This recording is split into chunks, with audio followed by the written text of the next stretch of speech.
안녕하세요. 닥터 꼬집입니다. 저희 병원에는 이제 재치료 때문에 재신경치료라든지 아니면 어금니 쪽에 과거에 치료를 했는데 아파서 통증 때문에 오시는 분들이 굉장히 많이 있으시고, 실제 뭐 타치과에서 뭐 치료가 안 된다, 그냥 쓸 때까지 쓰다가 발치하고 임플란트 해라라는 이야기를 듣고 이제 저희 병원에 이제 치료 방법이 있나 해서 오시는 분들이 많아요. 근데 이제 그런 분들 중에 실제로 안 되는 분들 같은 경우에는 뭐 저희 병원에서 뭐 발치 임플란트도 진행을 많이 받고 계시고, 아니면은 이제 살리는 과정 중에 어쩔 수 없이 살릴 수 없는 케이스들도 있거든요. 저희 병원이 모든 케이스를 살릴 수 있다고 하면 정말 좋겠는데 그렇지 않은 케이스들도 너무나 많아요. 그래서 한 절반 정도 이상은 그래도 살리는 경우들이 많은 것 같고, 그리고 이제 그런 살리는 치료를 하고 나서는 이제 경과 관찰이 굉장히 중요한데, 그런 부분들에 대해서 제가 한번 말씀을 드리려고 해요. 특히 이제 잇몸에 고름이 있어가지고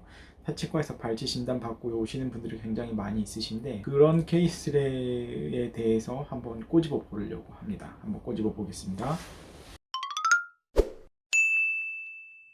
어금니 잇몸에 고름이 자꾸 생겨요. 어떤 치료를 받아야 사라질까요? 라고 이제 오셨어요. 이제 다른 병원에서는 치료가 안 된다고는 이야기를 하니까 이제 환자분은 계속 고름이 생겨서 걱정이 되는데 염증이 있는 것 같긴 한데 치료 방법이 없나 해서 이제 저희 병원을 찾아오신 케이스인데, 이 환자분은 지금 여기 이 치아에 대해서 이쪽에 이제 고름이 생기시는 건데, 여기 엑스레이를 보면 항상 이런 엑스레이를 볼 때는 우리 몸은 거의 대칭이기 때문에 이 반대편이 만약에 멀쩡한 치아라 그러면 이쪽 부분을 먼저 보고 이쪽을 먼저 보면은 되게 도움이 돼요.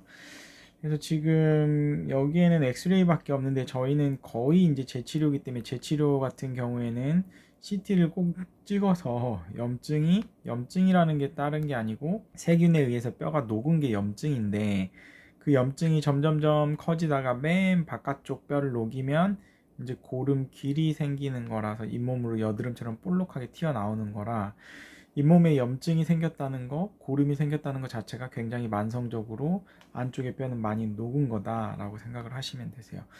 그래서 이제 이 환자분 같은 경우에는 자세히 보면 이 뿌리, 특히 이제 이 뿌리 주변으로 까맣게 염증이 보이는 걸 볼 수가 있어요. 그리고 환자분이 가끔 씹을 때 아픈 느낌이 있기는 한데 그렇게 아파하지는 않으셨고요.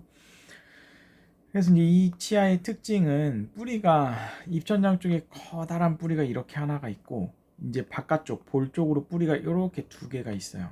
근데 실제로 각 뿌리마다 이제 신경관이 하나씩 있는데, 이 앞쪽 뿌리 같은 경우에는 이제 뿌리 단면을 이렇게 잘라보면 이제 뿌리가 이제 동심원적인 뿌리는 중간에 신경관이 하나만 있거든요. 근데 이제 이 뿌리 같은 경우는 보통 이제 MB라고 하는데, 보통 이제 뭐 MB2 신경관이 못 찾아져서 치료를 실패했다 이런 것들이 다 이런 이야기인데, 신경관이 여기 하나만 있는 게, 중간에 하나만 얌전하게 있는 게 아니고 여기 신경관이 하나가 있고 여기 신경관이 하나가 있고 중간에 더 있을 수도 있어요. 그래서 MB2가 이제 MB라는 게 이제 메지오 버칼 루트의 이 뿌리를 지칭하는 의학 용어인데, 이제 그 신경관이 첫 번째가 있고 두 번째가 있고 세 번째가 있을 수 있다. 그거를 감안하고 이제 치료를 들어가야 되는데, 그거를 많이들 놓쳐서 실제 실패가 많이 일어나는 치아예요. 상악 제1대구치의 경우에는. 그래서 이 환자분 같은 경우에도 일단은 재치료를 하기로 진행을 했고, 이거를 제거를 해봤어요. 딱 제거를 해봤더니 이제 아말감으로 메워져 있죠. 아말감을 제거를 했더니 엄청 지저분하죠. 일단 여기 자체가 이제 제거할 때부터 지저분하고 안 좋은 냄새가 많이 나고, 이제 이런 것들 자체가 얼마든지 오염도가 높기 때문에 뿌리 끝에 염증은 세균들이 많을 수밖에 없는 거죠. 그래서 이거를 깨끗이 하는 과정이 이제 신경 치료인 거고, 이거 같은 경우에는 이제 신경관 자체가 여기에 이렇게 이제 입천장 쪽에 커다란 신경관이 있고, 이제 이 뒤쪽에 하나의 신경관이 또 있고, 이 앞쪽에 신경관이 있고, 그 여기에 신경관, 이게 이제 MB2라는 건데 그게 많이 놓쳐지는 거거든요. 또 이 고름이라는 것 자체는 이제 세균에 의해서 생기는 거기 때문에 항생제가 포함된 약을 먹으면, 아니면 컨디션이 좋아지면 없어졌다가 또 컨디션이 안 좋고 피곤하면 다시 생겼다. 이걸 반복하면서 주변 뼈를 계속 녹이는 건데 이것 같은 경우 이제 치료를 제대로 해주면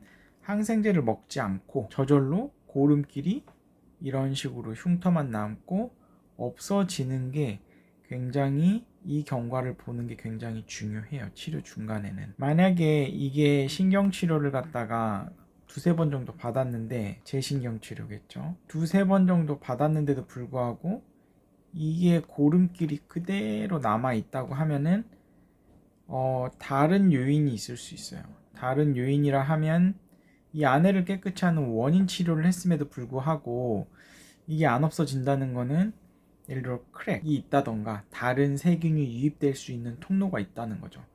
크랙이 있다던가 아니면 이 바깥쪽에 있는 염증, 세균을 우리 몸이 컨트롤 못하는 거기 때문에 수술적으로 접근을 해야 될 가능성이 높다고 생각하시면 되는 거죠. 그래서 이 경과를 항생제를 먹지 않고 약을 먹지 않고 이게 저절로 없어지는지를 보는 게 굉장히 저한테는 중요한 부분인 거고, 진짜 치료가 성공을 하면 이 뿌리 끝에 까맸던 이 부분이 점점점 뼈로 차 올라오는 거를 관찰을 해야 되는데, 그거는 뼈가 생기는 거기 때문에 우리 몸이 뼈를 만드는 거예요. 제가 뼈 이식을 하는 게 아니고 저는 원인 치료만 해 놓으면 보통 이제 3개월에서 6개월 정도 지나면 뼈가 생겨요.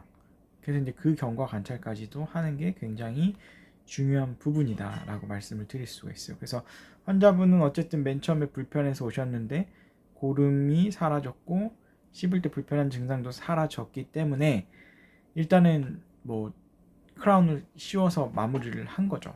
그리고 이제 9개월 뒤에 오셨어요. 여기 이제 까맣게 보이던 데가 어떻게 됐죠?